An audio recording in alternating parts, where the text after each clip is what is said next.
Hello viewers, welcome to my channel Zoom the World.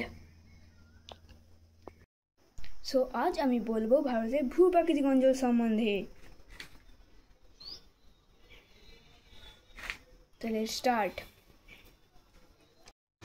তো আজ আমি বলবো ভারতের ভূপ্রাকৃতিক অঞ্চল সম্বন্ধে।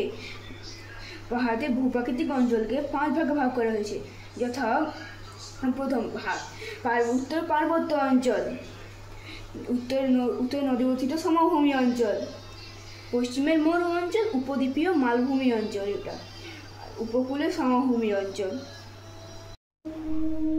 তো এবার বলি উত্তরের পার্বত্য অঞ্চল। এই অঞ্চল চারিদিকে পাহাড় পর্বত দ্বারা ঘেরা। এখানে রয়েছে বিশ্বের সবচেয়ে উচ্চতম শৃঙ্গ মাউন্ট এভারেস্ট এবং তৃতীয় বৃহত্তম শৃঙ্গ কাঞ্চনজঙ্ঘা রয়েছে, এবং গডউইন অস্টিন দ্বিতীয় বৃহত্তম শৃঙ্গ রয়েছে।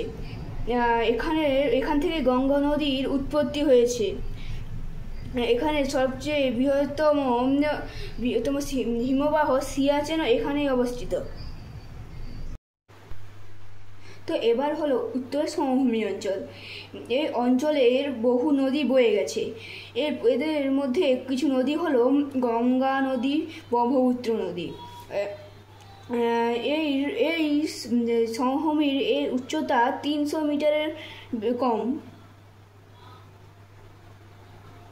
এবার বলা যাক পশ্চিমের মরু অঞ্চল সম্বন্ধে। এটি ভারতের একেবারে পশ্চিমে অবস্থিত। এখানকার জলবায়ু শুষ্ক প্রকৃতির। এখানে লুনি নদী বয়ে গেছে। আমরা সবাই জানি রাজস্থানের থর মরুভূমি এখানেই অবস্থিত। এবার বলা যাক উপকূলের সমভূমি অঞ্চল সম্বন্ধে। উপকূলের সমভূমি অঞ্চলকে দুভাগে ভাগ করা হয়েছে, পশ্চিম উপকূলের সমভূমি অঞ্চল এবং পূর্ব উপকূলের সমভূমি অঞ্চল। প্রথমে উপকূল কাকে বলে ওটা জেনে নিই। যে অঞ্চল বরাবর স্থলভাগ সমুদ্রের সঙ্গে মিলিত হয় তা হলো উপকূল, যেমন এটা। তো এবার বলা যাক উপদ্বীপীয় মালভূমি অঞ্চল সম্বন্ধে। এর গড় উচ্চতা 600 থেকে 900 মিটার।